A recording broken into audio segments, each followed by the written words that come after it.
Welcome to Change Starts Here, a Franklin Covey education podcast for K-12 leaders driving meaningful change through bold thinking, real stories, and proven strategies for lasting impact. Hello, listeners. Welcome to Change Starts Here Research Conversations. I am Kim Yarris, and today we are diving into an issue that has been coming up a lot in our conversations with educators: student behavior.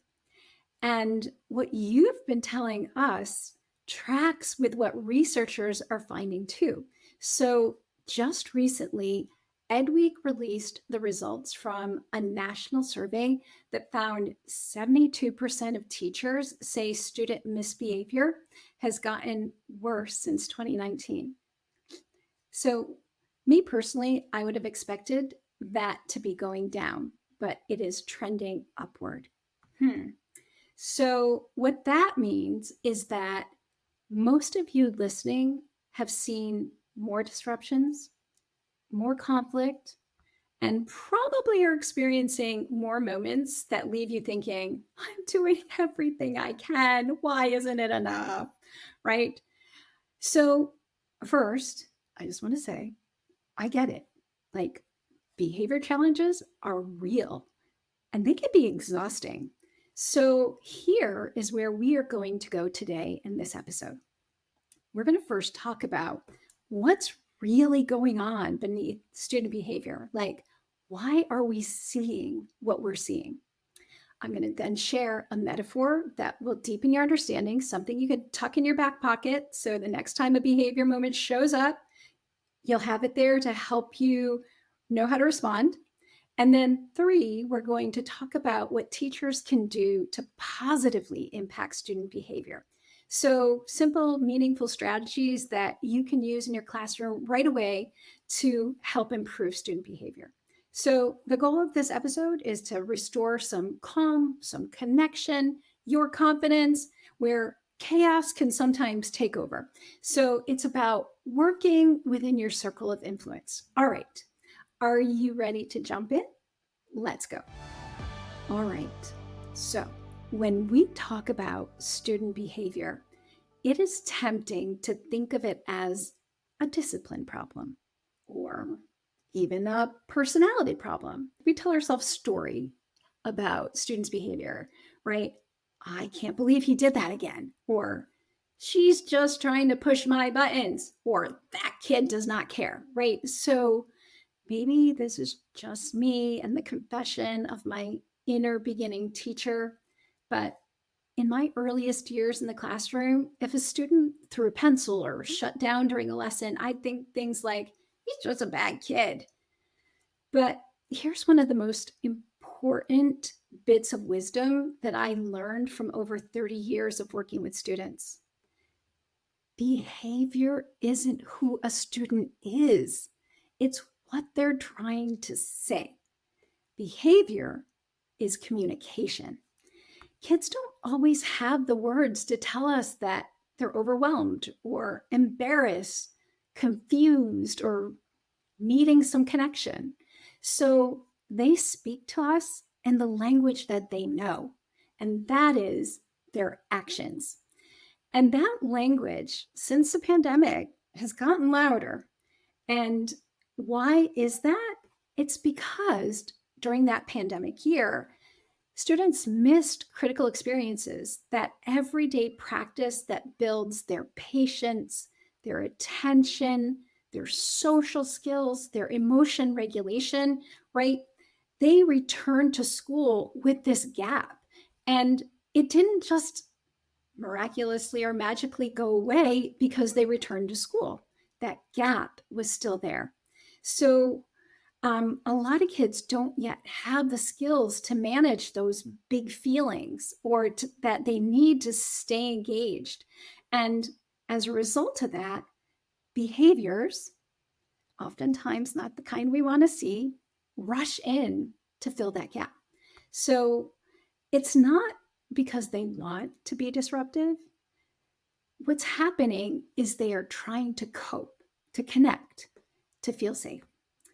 And so here's the key. If behavior is communication, then our role isn't to shut it down. It's to understand what it's trying to tell us. And once we shift from blaming the student to curiously decoding the need, we suddenly have a lot more influence, right? So, to make this really concrete, I want you to picture something with me. So, imagine that you're in your living room and you're looking at a plant in the corner, and you notice its leaves are looking a little droopy. So, what do? I know what you don't do.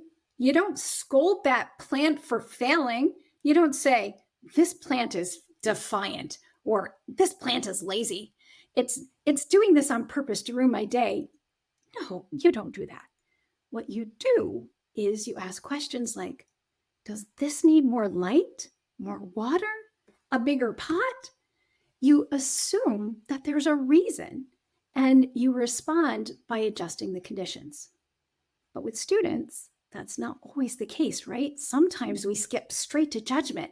He's just trying to get attention, or she always causes drama. They're being difficult on purpose. But here's the truth. A student acting out is just a plant with wilting leaves. There's always something in their environment that isn't supporting their growth in that moment. And so when we shift from thinking, what's wrong with this kid, to what does this kid need right now, we move from critic to gardener. And gardeners can change the environment to help things grow. And that is the moment where our influence begins. And there is some really profound research to back this up. So there was this longitudinal study with more than 2,400 students that found that teachers' early perceptions of students' motivations predicted later achievement. So even after accounting for prior performance. And here is why that matters. What that's saying is that when we believe a student is capable, our tone shifts, our patience grows, we offer more opportunities to succeed. Students feel that and they rise toward it. But the opposite is also true. If we assume a student doesn't care or isn't motivated, they feel that too. And over time, many will pull back or act out, not because it was true, but because our expectations shaped the environment they were trying to grow in. Right? So if our beliefs and responses shape student behavior, the next big question becomes, how can we be better about communicating a positive belief that resonates with students and positively impacts their behavior? So in that same study, researchers didn't ask teachers what high expectations look like. They asked students. And across thousands of student voices, 4 clear signals rose to the top. And the researchers developed it into this memorable framework that represents what students say helps them show up to class as their best selves. And it's called the CARE model. So C is confidence, A is approach, R is relationships, E, environment. Put that together, the acronym spells CARE, which is fitting because what students are really saying is, when you show you care about me and my learning, I care more too. And here's the best part. Like always, it's not about a massive initiative or new program. All we have to do is make small shifts in how we teach, how we talk to students, how we show up. And those shifts influence behavior and in turn, lighten our stress load. Let's look at how CARE translates into what teachers can do to positively shape student behavior.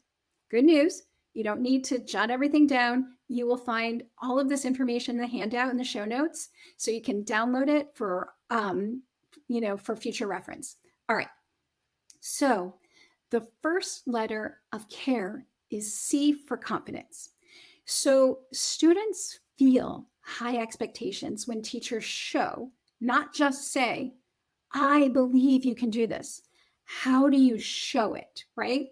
It's when you say things like, you're close, try that first step again. It communicates belief. Look at the progress you just made. It's when we celebrate growth, not perfection, students believe or begin to believe for themselves that they can succeed. And those frustration-based behaviors like shutting down, blurting out, and avoidance, they start to fade. Because here's the thing, confidence fuels cooperation. All right, so the second one, A, is for approach. Students, even when we don't even realize it, are carefully watching how we teach them to decide whether the work feels meaningful, right? And our approach can send a signal to them. So a positive signal is when we engage students in active learning. So rather than long stretches of sit and get, what we can do is get them up, have them turning and talking, walk across the room, right? Have them move. When we give them choices instead of just having one rigid pathway, it communicates that our approach values them and wants to invite them. So relevant examples that connect their lives, all of these simple shifts say, you are capable, your thinking matters. And when we make these shifts, engagement goes up and misbehavior goes down. All right, next one is a big one, R for relationships. So behavior improves when students trust the adult in charge. And trust builds through tiny, frequent signals, greeting kids by name at the door, asking, what's getting in your way right now? Correcting behavior while protecting their dignity. When students feel respected, they return respect. It's reciprocal and it's very, very real. And then finally, E, environment. Students thrive when classrooms meet 3 basic needs: competence, autonomy, belonging. And what does that look like? Giving clear expectations, the why behind them. Giving students responsibilities in the classroom, things that they can own. And then making sure that the space in your verbal cues say, you belong here. Because when our classroom feels safe and predictable, disruptive behaviors doesn't have to do the talking anymore.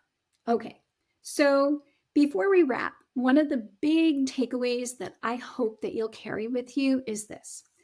Every behavior is communication.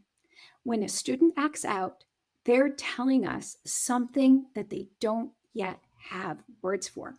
And I hope that you remember that plant metaphor, right? You wouldn't look at a plant and say, you're just being lazy, plant, right? You would say, what is it that you need? All right, so my hope is that you found something very helpful to you. If you did, share this with a colleague, and be sure to like and subscribe and join us next time. And in the meantime, take care. We'll see you in the next episode. Franklin Covey Education is a trusted partner in developing leaders from the classroom to the boardroom in over 8,000 schools in over 70 countries.